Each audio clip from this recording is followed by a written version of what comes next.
July 21st, 1999, Huntsville, Alabama. A NASA engineer stares at his monitor when lines of code start vanishing. Someone's inside their network right now. The screen shows files disappearing. Life support systems for the International Space Station. For 21 days, NASA keeps critical systems offline, while the International Space Station orbits without support. But NASA isn't the only target. At the Pentagon, classified emails are being siphoned. Nuclear defense protocols, downloading, military passwords, captured. But the attacker made one amateur mistake. He logged in from his home IP. The FBI traces it to a residential address in Miami. Agents gear up, expecting a foreign operative, a terrorist cell. They kick down the door to find a 15-year-old kid in his pajamas, still at his computer. Who was this teenager? And how did he breach the Pentagon? Jonathan James discovered computers at age 6 when his programmer father brought home a Gateway PC in 1989. Within months, the kid had memorized every menu, beaten every game, and started asking questions his dad couldn't answer. By age 8, Jonathan cracked his first password, the parental controls meant to limit his screen time. His father found him at 3 a.m., eyes bloodshot, fingers flying across the keyboard. The punishment? He got the computer confiscated for 2 weeks. But Jonathan's response changed everything. He broke into Palmetto Middle School's grading system, changed his C in math to an A, printed the modified report card, and slid it across the dinner table. "Give me back my computer," he said, "and my grades stay perfect." His mother's fork stopped midair. His father recognized the code on the printout, SQL injection, a technique most programmers didn't master until college. Their kid had just executed digital blackmail. They returned his computer that night. Online, Jonathan became comrade. No profile picture, no personal details, just raw skill that made veteran hackers take notice. In IRC channels like Hack the Planet and 2600, he absorbed techniques that textbooks wouldn't teach for another decade. Buffer overflows, packet sniffing, port scanning. One mentor, Handle Most Hate, taught him the cardinal rule. Never hit the same target twice. Always escalate. Jonathan took notes in a spiral notebook he kept locked in his desk drawer, notes that would later become evidence. His first real target came in February 1999. Bell South, the telecom giant serving 22 million customers across 9 states. Jonathan scanned their network for 3 nights straight, found an unpatched Solaris server running an outdated version of SendMail, and slipped inside. He navigated through customer databases, billing systems, internal emails. The company's entire southeastern communications infrastructure spread before him like an unguarded city. He downloaded nothing, changed nothing, left no trace except a single line in a log file that administrators wouldn't notice for 8 months. The penetration lasted 4 hours. Jonathan called it practice. But practice for what? At 15, Jonathan had already breached a Fortune 500 company that handled communications for millions. School felt pointless. Why study calculus when you could reprogram reality?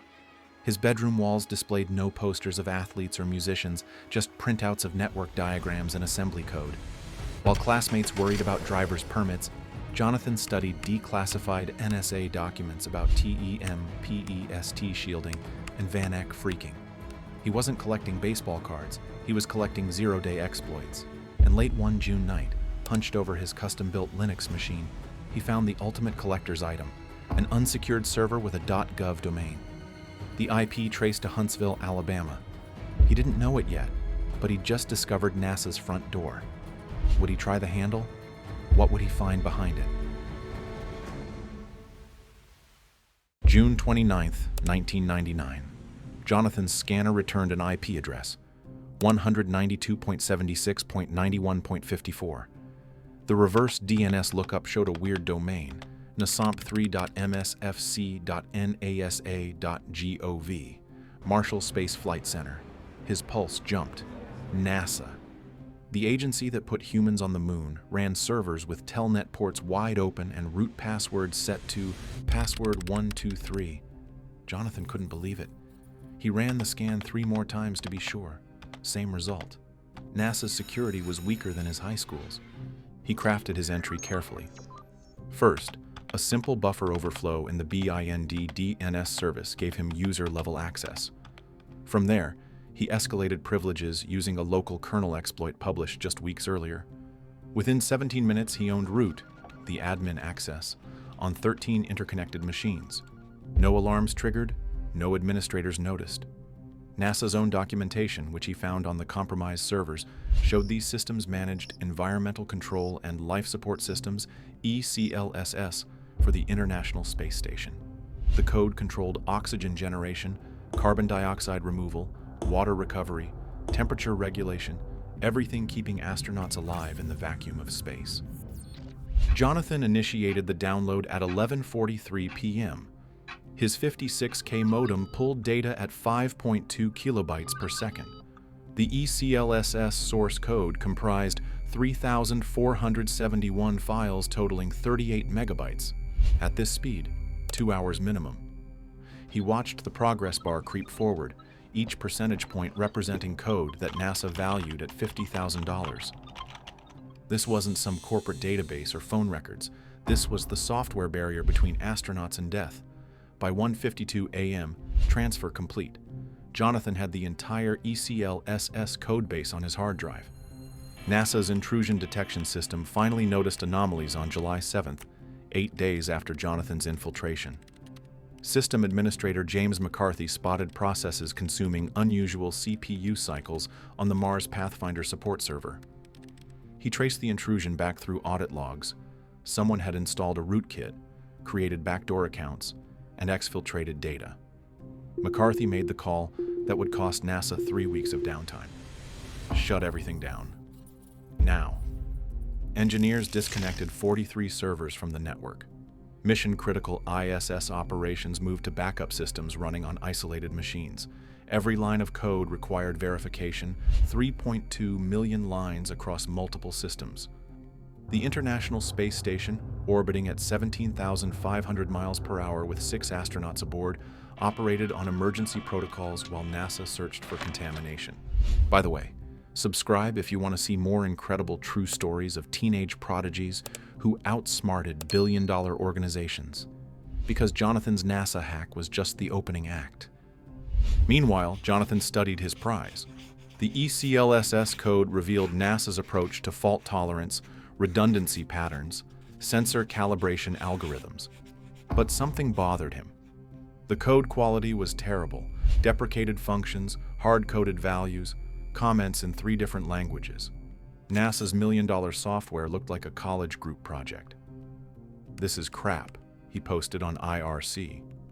"My Linux kernel has better error handling." Another hacker responded, "If NASA is this weak, imagine the Pentagon." Jonathan's fingers hovered over his keyboard. The Pentagon, the Defense Threat Reduction Agency, nuclear weapons, biological warfare, chemical defense. NASA had been embarrassingly easy.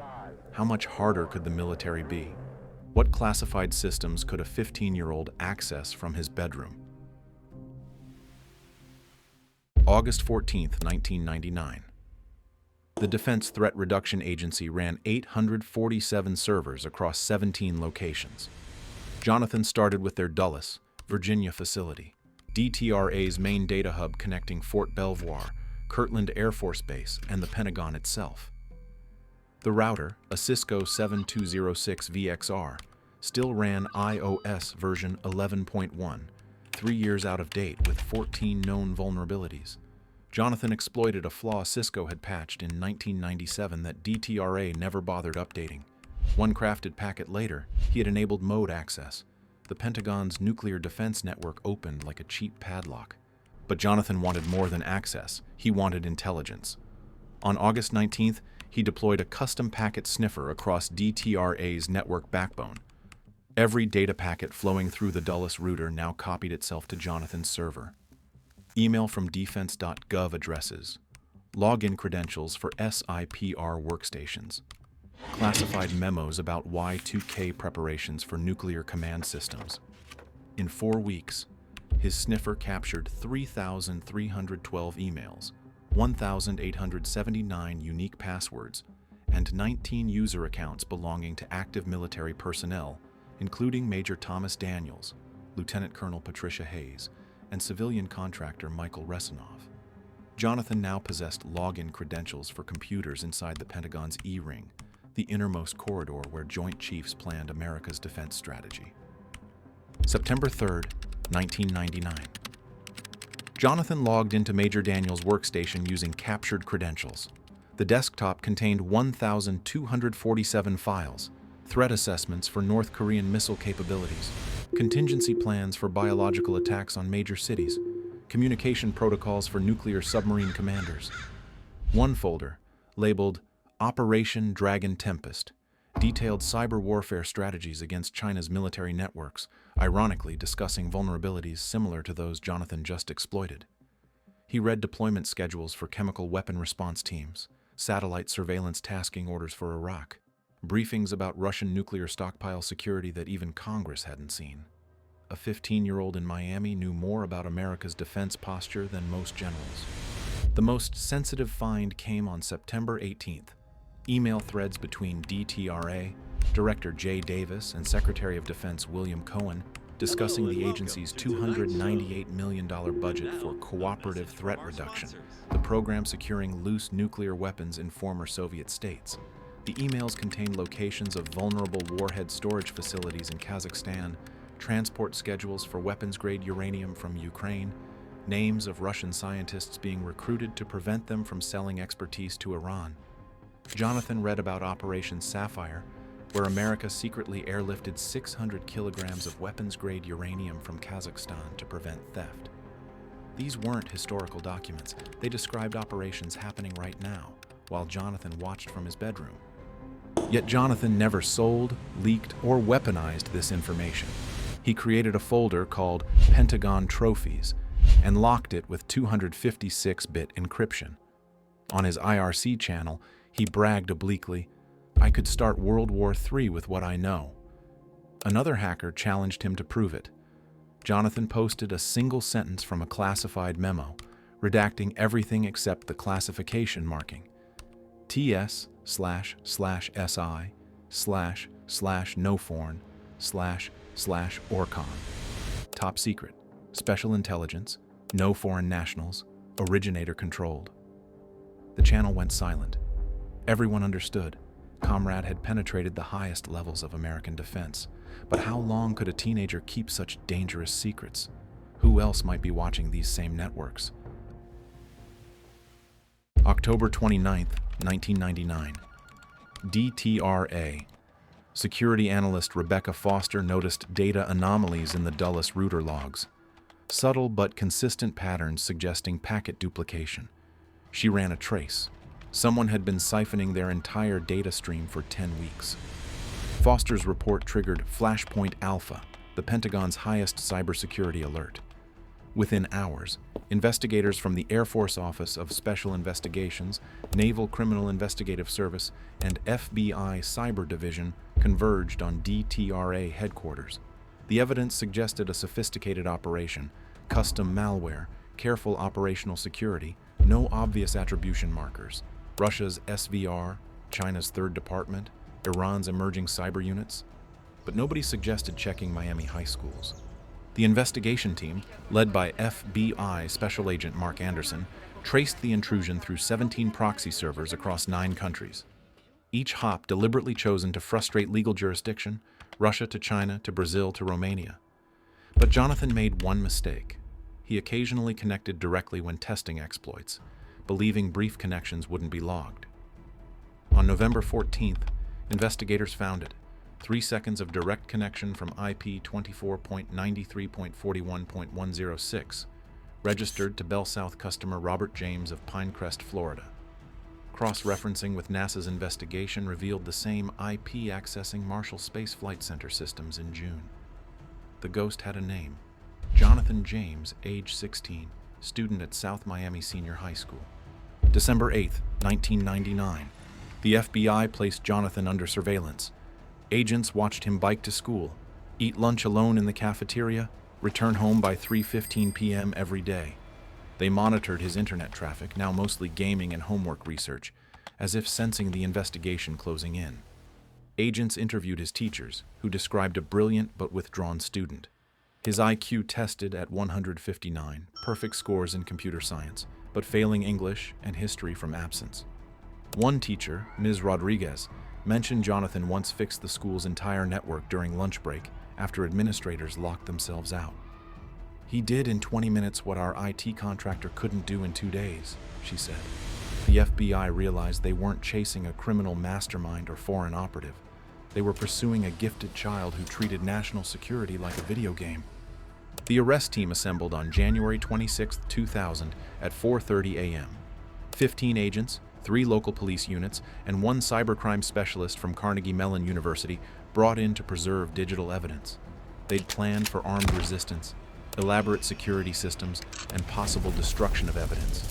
Instead, they found a suburban house with a broken porch light and newspapers piling up. Agent Anderson gave the signal at 5:47 a.m. The ram hit the door, unlocked. They rushed Jonathan's bedroom to find him exactly as expected, seated at his computer, headphones on, typing code. He didn't even hear them enter until Anderson tapped his shoulder. Jonathan turned around slowly, saw the guns and badges, and said simply, "I wondered when you'd show up." The evidence seizure lasted 4 hours.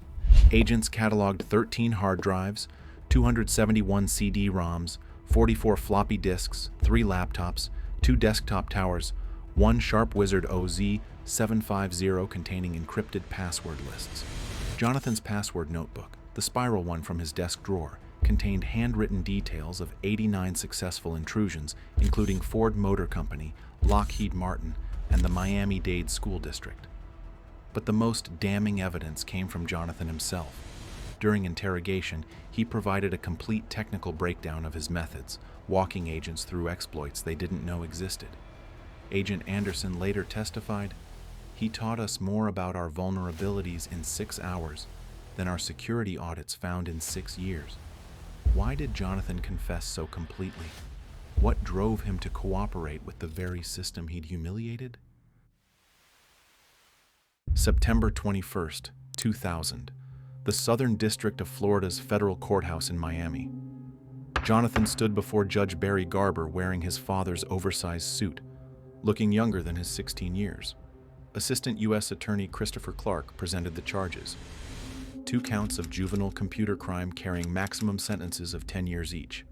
The prosecution emphasized unprecedented factors.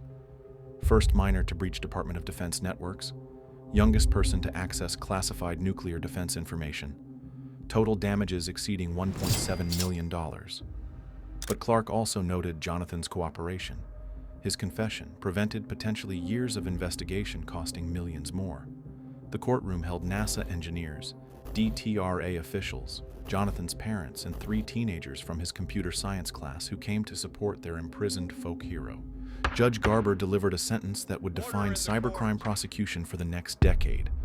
6 months in federal juvenile detention, 3 years probation, banned from recreational computer use until age 18, 500 hours of community service teaching computer literacy to seniors, written apologies to NASA and the Department of Defense. But Garber added an unusual provision. Jonathan would brief federal security teams about his methods, essentially becoming an unwilling consultant to the agencies he'd violated. "You have a gift," Garber told Jonathan, "that you chose to abuse. This sentence aims to redirect that gift toward constructive purposes." Jonathan's response surprised everyone. "I never meant to hurt anyone. I just wanted to prove it could be done." Federal Detention Center, Miami. Jonathan served his time in Cell Block J with 6 other juvenile offenders, drug dealers, car thieves, 1 attempted murderer. The hacker who breached the Pentagon couldn't check email. He taught math to illiterate cellmates, fixed the guards' computers during supervised sessions, wrote 47,000 words about social engineering and human vulnerability in networks. His essay, Trust Architecture, Why Humans Are Always the Weakest Link, became required reading at the NSA's National Cryptologic School. Prison letters from his father contained coded messages in Pascal. Small programs that printed "I love you" when compiled. Jonathan saved everyone. Upon release on March 19, 2001, Jonathan faced a changed world. The dot-com bubble had burst. 9/11 was 6 months away, about to transform cybersecurity from curiosity to national priority. The Patriot Act would soon make his crimes federal terrorism charges. But Jonathan's immediate challenge was simpler: living without computers. He worked at Radio Shack, selling technology he couldn't touch. Customers occasionally recognized his name from news stories. "Aren't you the kid who hacked NASA?" He'd smile and change the subject. The story should end here. A reformed hacker serves time, learns lesson, becomes productive citizen. But Jonathan James's tale has one more chapter. In 2007, when hackers breached TJX companies and stole 45 million credit card numbers, investigators immediately suspected Jonathan despite no evidence. The pressure, surveillance, and assumption of guilt triggered something. On May 18, 2008, Jonathan James took his own life at age 24, leaving a note. "I have no faith in the justice system. Perhaps my actions will send a stronger message to the public." The teenager who exposed America's digital vulnerabilities became a casualty of the very system he'd tried to improve through disclosure. His legacy lives in every security patch, every penetration test, every recognition that a curious kid with a modem can topple giants. But there's one detail I haven't told you. Remember that Pentagon folder Jonathan encrypted? Pentagon trophies? The FBI never cracked it. Somewhere on a seized hard drive in an evidence locker sits classified defense information protected by a dead teenager's password. The agency that protects America's nuclear arsenal was outsmarted by a 15-year-old. And even in death, Jonathan kept their secrets. His story would inspire a new generation of teenage hackers, each one younger and bolder than the last. 20 years later, another teenager would shock the world by hijacking the Twitter accounts of Barack Obama, Elon Musk, and Bill Gates simultaneously, while the entire internet watched. His name was Graham Clark, but online they called him Plugwalk Joe. At just 17, he pulled off the most audacious social media hack in history. Want to see how a kid from Tampa made the world's most powerful people tweet whatever he wanted? Watch the story of the teen who hacked Twitter. It's even crazier than Jonathan 1.